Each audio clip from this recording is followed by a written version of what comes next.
We're ready.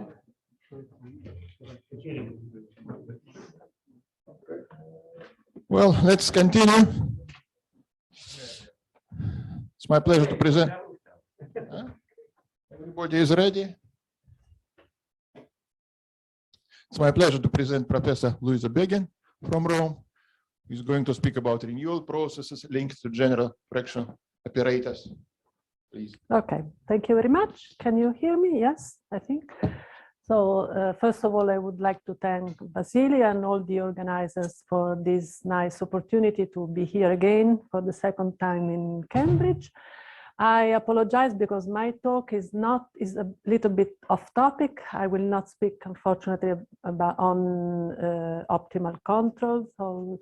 But at least I will be linked to the previous two talks because I will speak about Levy processes and fractional operators. So, and the title of my talk is Renewal Processes Linked to General Fractional Operators. So first of all, sorry, this way, no?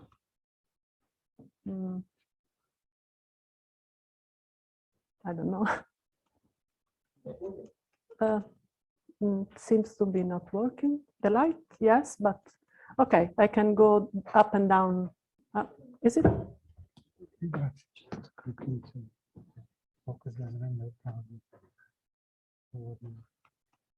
Yeah, no?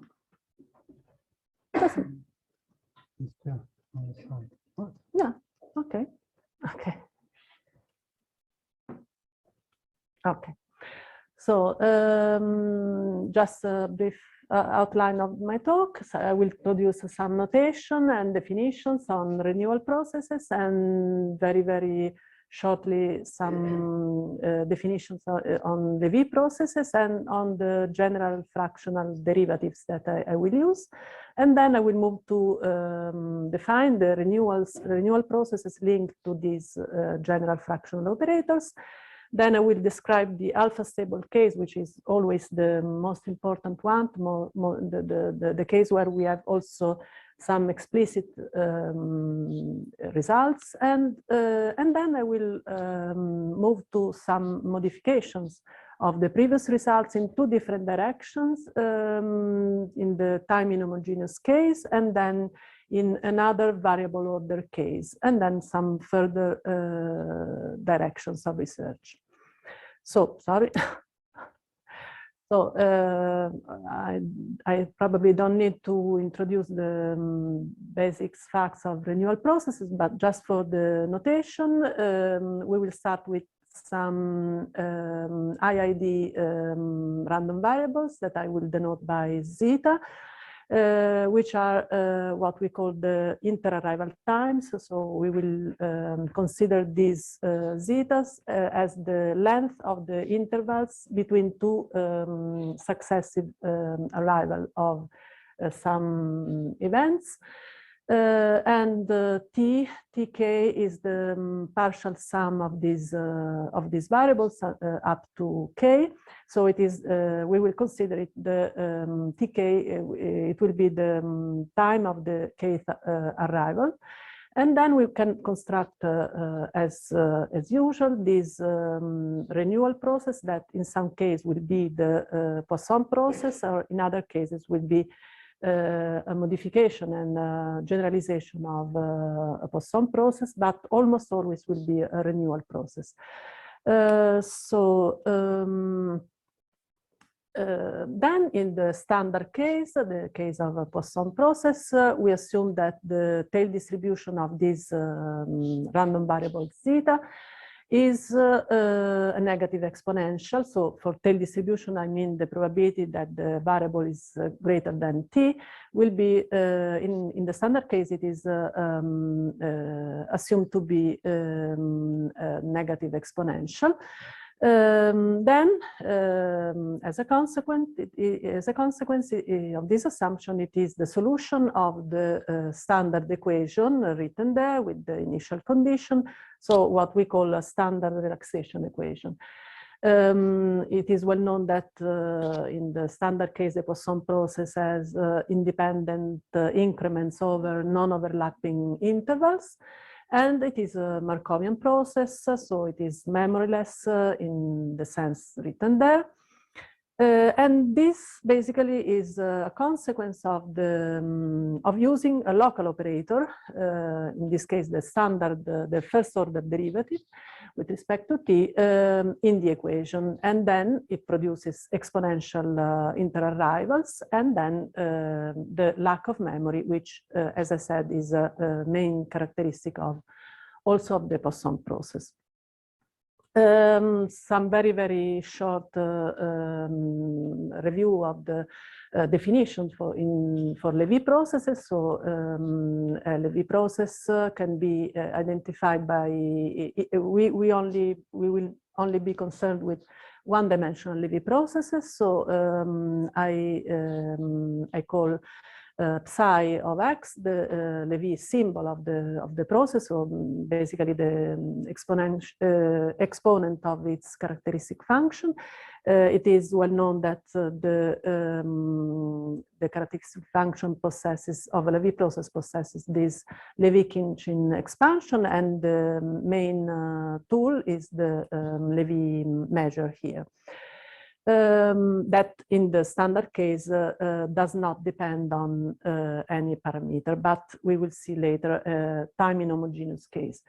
In particular, we will be concerned with subordinators, which is a class of particular Levy processes which are non-decreasing, and thus can be identified by this Levy symbol, where the Levy measure Ni is concentrated only on the positive semi-axis, and B must be non-negative also. So examples of subordinators are the Poisson process itself.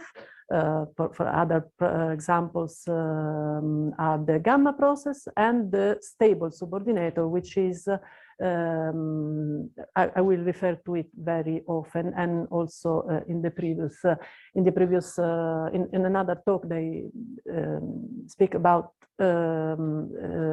about stable but not subordinators. In that case, only stable processes. But in this case, we have non-decreasing stable process. So I will, the subordinator can be identified also by means of its Laplace, by means of the Laplace transform of its density. And the exponent of the Laplace transform is what we call Laplace exponent. Of course, this function phi must satisfy some assumptions, and here I consider the case where it is a complete Bernstein function, which means that it is C infinity and has this representation. And if it is complete Bernstein function, then we have an absolutely continuous measure, and then we have a density which is completely monotone. And I recall here the definition of a completely monotone function because I will refer later to this property of some function to be completely monotone. So a completely monotone function is a non-negative function, C infinity, and such that the derivatives alternate sign in this way. So then I just recall some basic facts of fractional calculus, but in general context. So in particular, I will refer to the definition given by Kochubei and then used by many other authors. So I will refer to Caputo type derivative, but in a general sense. So here, instead of having, as in the standard Caputo case, we have in the standard Caputo case we have this kind of kernel here, so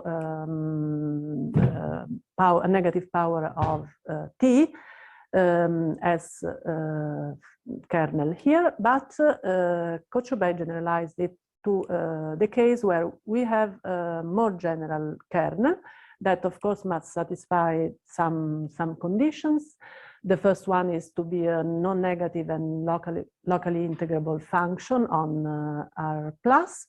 And then we will see later that we must add some other condition in order to have basically a right inverse of this derivative. So as I said, this is a general fractional derivative that reduces to the Caputo derivative of order alpha for alpha in 0, 1 when we use this particular kernel for instead of phi, of the general phi. So these are the assumptions that we must add in order to have a right inverse for this operator. So it is proved by Kochubei that under these 4 assumptions that are basically that the Laplace transform of the kernel phi exists for any theta, and that it is a Siltius function, so a function that has this kind of representation, and that there are 2 limiting assumptions that must be added. So under these 4 assumptions, the right inverse of our derivative dt of phi exists and is written there, and it is a general fractional integral where the kernel k is in a particular relationship with the function phi, which is the kernel of the derivative. And the relationship is this one, k and phi must be Sonin pair. That means that their convolution is identically equal to 1. Then under this assumption, this general fractional integral coincides with the right inverse of our derivative d phi. Then also the fundamental theorem of calculus holds. And again, I've written here because we need very often the Laplace transform of this derivative. So under the assumptions that I've mentioned before, and of course for function u of exponential order, so that its Laplace transform is defined, we have this expression for the Laplace transform of the derivative. So, which is the link to Lévy process? It is very well known for most of you that the basic link between this fractional calculus and the Lévy processes is that if we choose the kernel phi to be equal to a tail-Lévy measure, then the tail-Lévy measure of subordinator, then the Laplace transform phi tilde is the Laplace exponent of the corresponding subordinator. But we are interested mainly in the inverse of this subordinator. So we define the heating time process of the subordinator H phi. I will denote it by the inverse process by L of phi, because of course it depends on phi itself. And I also call L phi the density of this inverse process, inverse subordinator. So it is well known that the density of the inverse subordinator linked to the function phi satisfies this equation, where here we have the derivative with respect to t, and here the fractional derivative with respect to t and the standard derivative with respect to x. X and t are both greater or equal to 0. I forgot to put it here, and these are the initial conditions for this equation. Of course, as I said, the stable case is one of the most important case because when you choose phi of t, so the kernel of the derivative equal to this expression, so the derivative itself reduces to the Caputo derivative of order alpha for alpha in 0, 1, then the solution to this equation is the density of the inverse of the alpha stable subordinator with this Laplace exponent. So our aim is to define and to study renewal processes by means of this general relaxation equation. So we take the relaxation equation. Instead of having here the first order derivative with respect to t, we have this general fractional derivative with kernel k, phi. And we assume that the 4 assumptions and the 4 conditions hold. This is the initial condition, of course, the usual initial condition.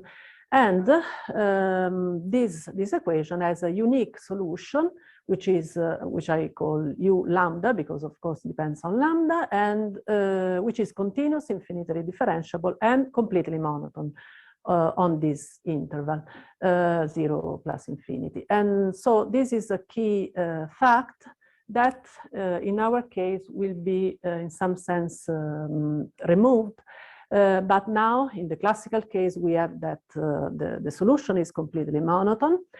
Or another way of saying this is that it is equivalent to say that its Laplace transform is tilted, is a tilted function, and then can be expressed as a double iterated Laplace transform of the density of the inverse subordinator.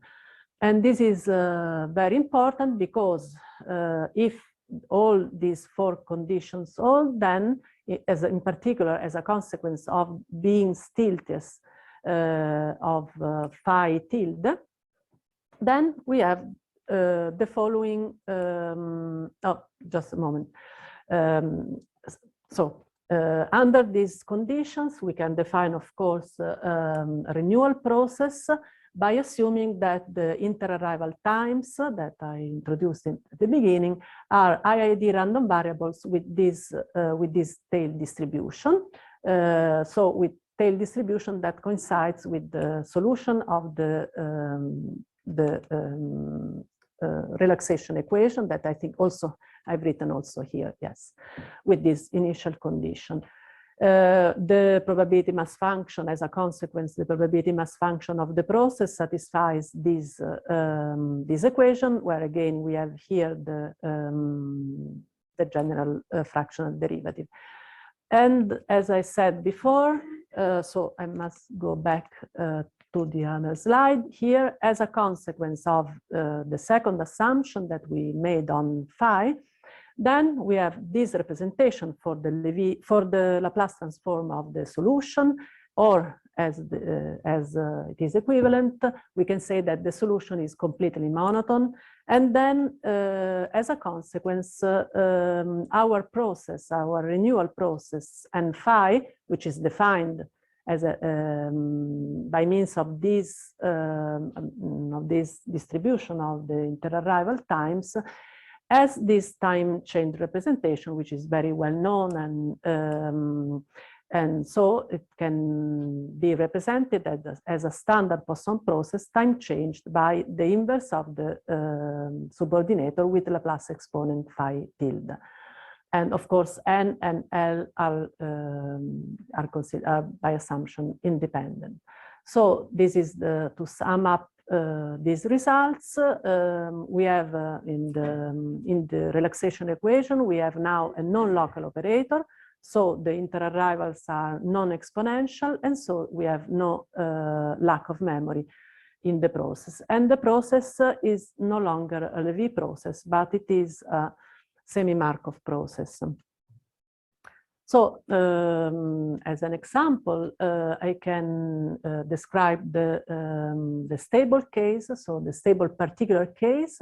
So when we specialize and choose as a kernel of the derivative this power of t, t to the power minus alpha for alpha in 0, 1, then we are back to the Caputo fractional derivative of order alpha. And then the solution, so the probability mass function of our process, which is usually called the time fractional Poisson process, can be written explicitly by means of, for example, by means of the Prabhakar function or other authors uses different expressions in terms of derivative of Mittag-Leffler function, but they are equivalent. So in this case, the interarrival time density is represented by a Mittag-Leffler function, and which is more important for us, the tail distribution is a Mittag-Leffler, so it is no longer an exponential distribution, but we have this Mittag-Leffler. And the Mittag-Leffler here is completely monotone. And then, as I said before, as a consequence of this, we have the following time change representation for our process. So n alpha, because in this case we have the dependence on the order alpha of the derivative, can be represented as a time change, the standard Poisson process with the inverse of stable subordinator of order alpha. So of course these are results also given by Mainardi and other authors and by Mershire and so on. So just to give an idea of this of the behavior of this fractional process, I reported here an example of trajectories. Here in the standard case, it is a trajectory of the standard Poisson process, while here we have the case of time fractional Poisson process with an order 0.4, which is quite far from the standard case, which is for alpha equal to 1. So you can see here these flat parts of the trajectories that are a consequence of the time change. So it is a consequence of the fact that the time, it is no longer the time t, the deterministic time t, but the time argument of our process, but it's represented by the inverse stable subordinator. Here, just to sum up again what I've already said, so I can skip it. And as a consequence, we are again, sorry, because here the plot is not really for the Poisson case, because here we have two simultaneous events. So, but I've used this plot that I've found. But in the Poisson case, of course, the increments are only they are unitary increment. We have only unitary increments. But in any case, this is a renewal process. So what we have after introducing the non-local operator, so the general fractional derivative, is that the renewal times, so when the events arrive or happen at time t1 and t2, t3, these times are Markovian, so the process starts again, but the other times are no longer times where the process starts anew, and as also we can say that n alpha is not a Markov process, but And alpha is jointly Markovian with this process, which represents the time spent from the last renewal time up to time t. So this is jointly Markovian, and this is the in this sense. I mean, so we must take into account also the time that we spent from the last renewal event.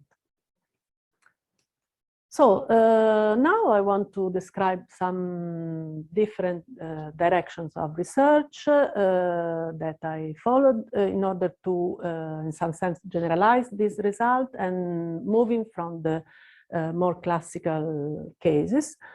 First, the first direction is represented by this time inhomogeneous fractional Poisson process. So in order to define this process, we start by considering inhomogeneous subordinators. So I will now, oh, I forgot the T here. Of course, it's a subordinator, so a stochastic processes, and I put this I to recall that it is inhomogeneous in the following sense.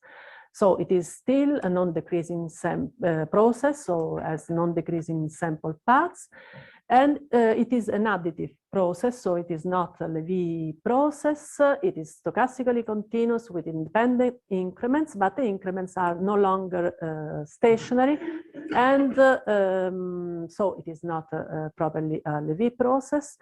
And we must characterize this process by means of the set of measures and T, ni T, which now depends on T, and satisfy this condition.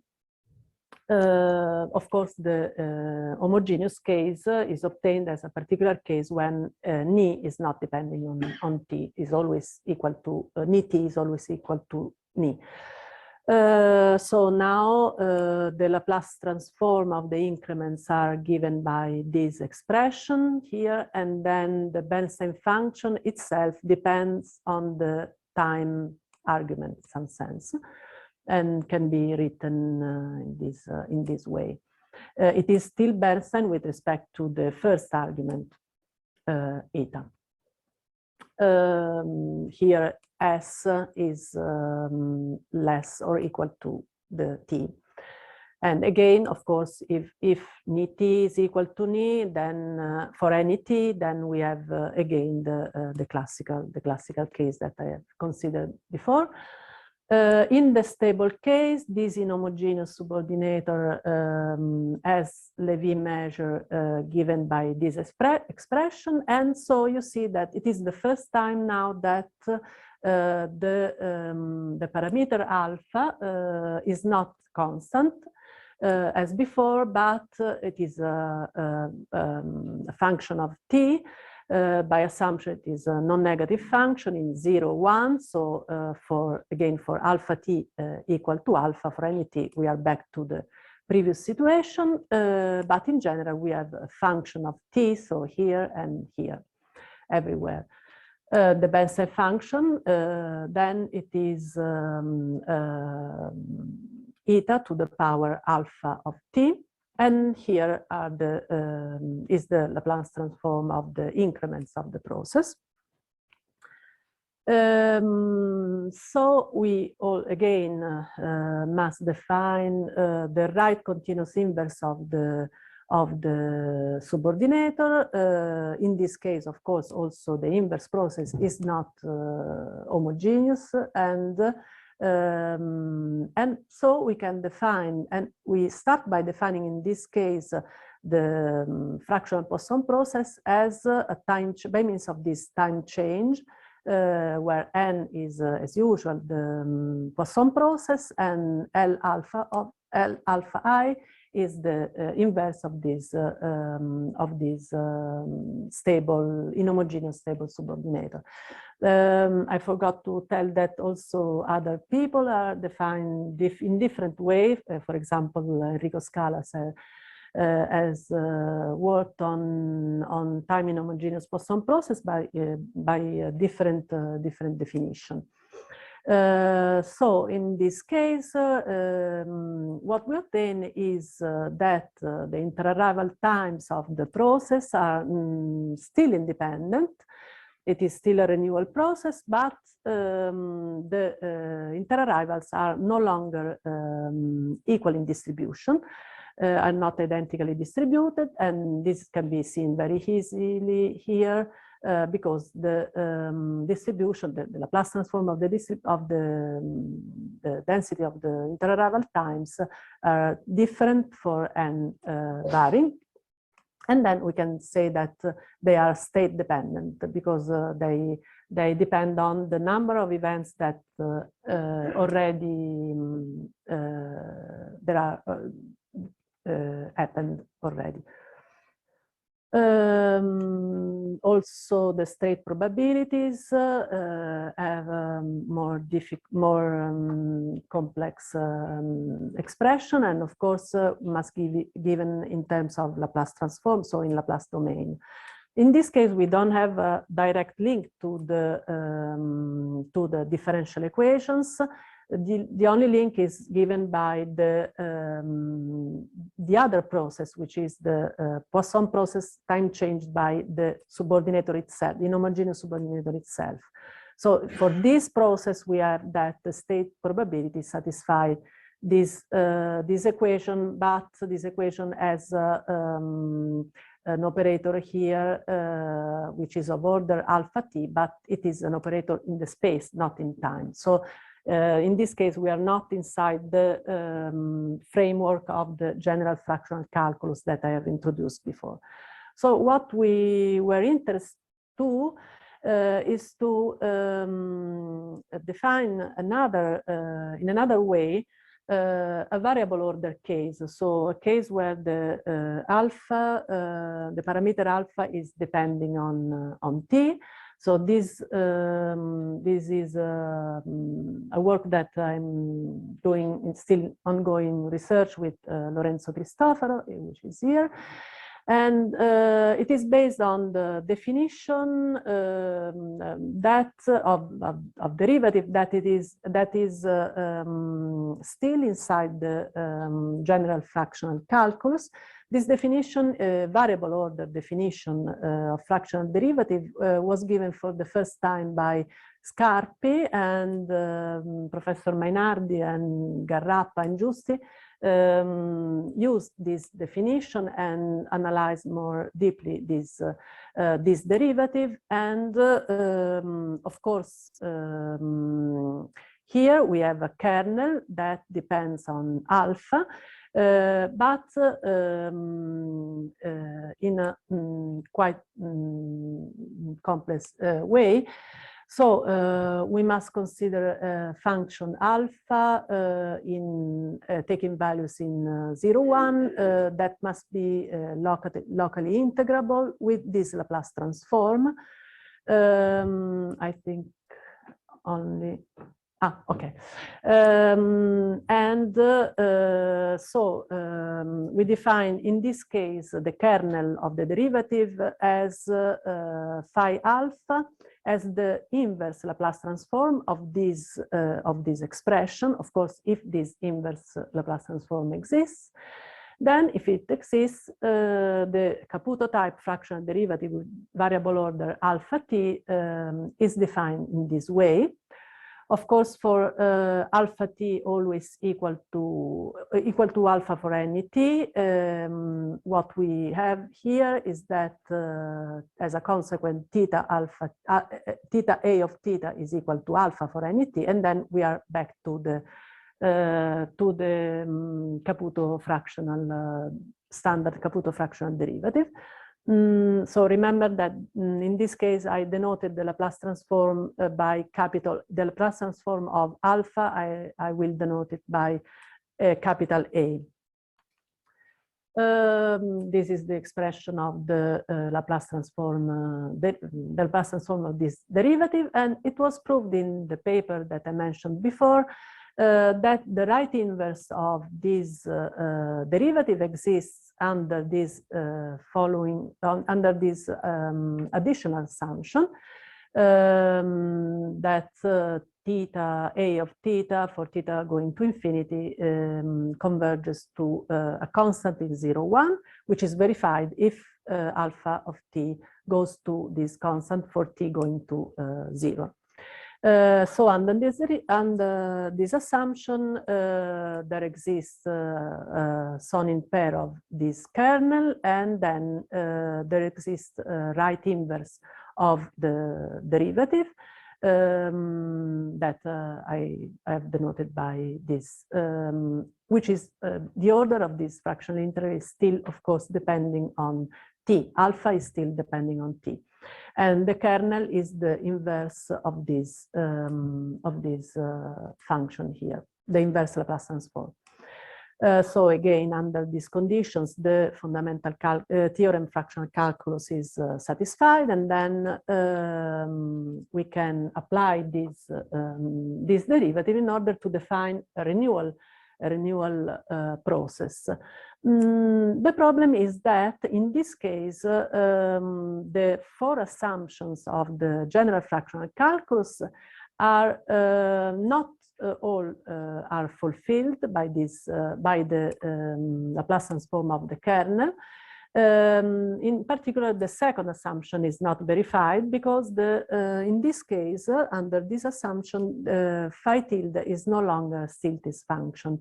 And the problem, but I think we realize that the lack of this property is not so crucial in our case. I mean, it is important because as a consequence of this, our renewal process defined on this will not have a time change representation, and so we will not have a link to Levy processes, but we can still define a renewal process. So as before, we consider a relaxation equation with this derivative, with the previous definition of this derivative. And as a consequence of the fact that assumption 2 is no longer verified, we have that the solution of this equation is not completely monotone.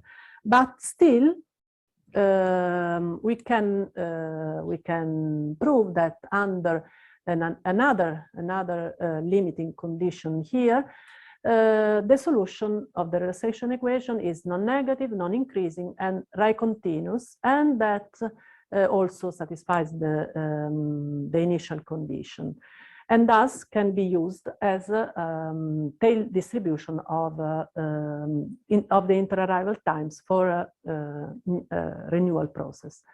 The basic idea of the proof is that it is enough to check that the Laplace transform of the solution of the renewal equation satisfies this condition, and the first derivative of this product here is completely monotone. Under this, if we verify these conditions, then we have that these results holds true. I just put here an example. The example is taken from the article by Garrappa and Mainardi, but still fit to our case. For example, we can choose this kind of function for alpha t for the order of this derivative. So it is an easy function of t, and the assumptions that I made before here are satisfied. So basically, alpha of t is an increasing function between alpha 1 and alpha 2. Then here there is the plot of the kernel of the derivative, which is basically an interpolation of the two kernels that we would have in the Caputo standard case for order alpha 1 and alpha 2 respectively.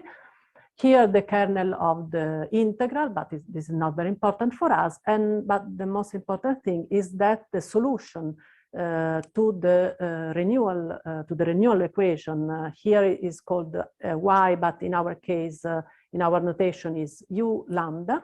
The solution to the renewal equation is still continuous and decreasing, and the plot is made for these values of alpha 1 and alpha 2.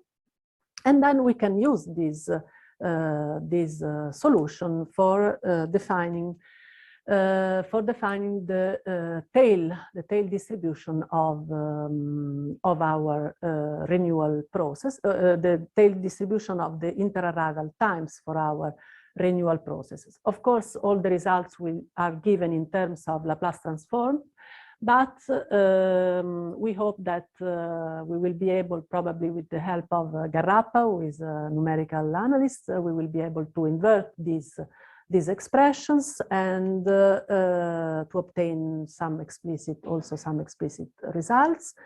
This is not very important. I just want to say again that in this variable order case, as I said, we don't have a time change representation for our process NA.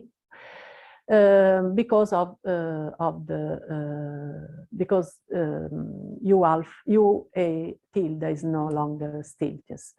But the probability generating function is still completely monotone with respect to T, with respect to U, as must be, of course, otherwise would not be properly defined, but it is not completely monotone with respect to theta.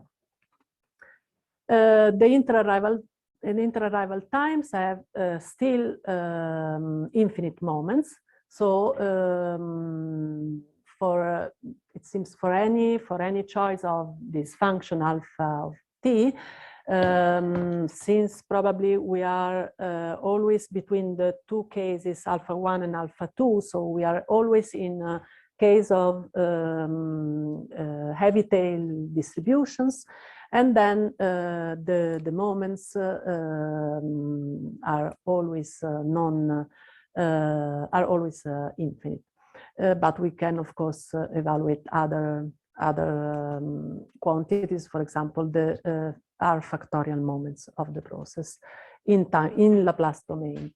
And to finish, just what we are doing now is to study some results on this process, mainly long-range dependence, and also some limiting theorems on the continuous time random walk defined by means of this the above defined renewal process. And for this, we can obtain some asymptotic results in the same way as, for example, in the book by Mershire and so on. So just here you have some of the references, and okay, thank you. Thank you, that's all.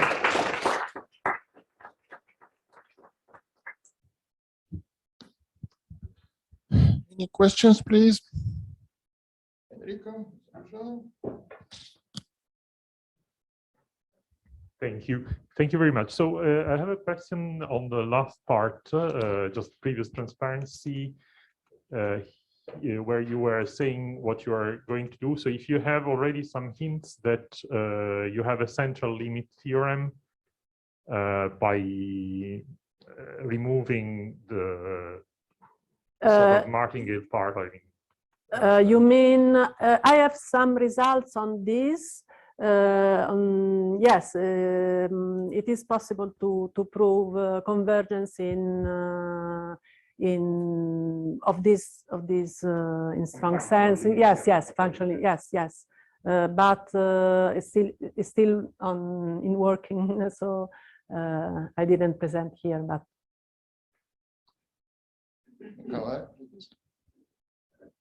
So for a non-homogeneous case, do you have at least one explicit examples of interarrival times explicit, not in forms of Laplace transform, but distributions of. In this last case, So we still have only one example, alpha stable. Is it correct? but you mean in the variable order Variable case? order case, okay. No. This is only an example, but there are many others. No, of course, there are many others, but No, this is numericals. Yes, is it numerical? yeah, it is. It's numericals. I Yes, mean, it's they must be example. obtained, Like yeah, numerically. Of interval time is a special. There is no such an example except. Not an explicit expression. No. Okay. It must be inverted numerically. Yes. Any other questions, please? Nothing from, well, just maybe I'll make an just comment. About 10 years ago, my paper, Continuous Time Random Walk, I suppose, and I have introduced this general model of, Markov process such that the last component is increasing, you make time change, and you obtain this as a limit of this continuous time random walk, which you just have written here in a very general case of generalized calculus. So maybe it would be interesting just to compare. Yeah, And of maybe course. something of my approach also would Yes, help of to course. continue this Thank you. project. Thank you very much. Any other comments? No, then we thank the speaker again. Okay.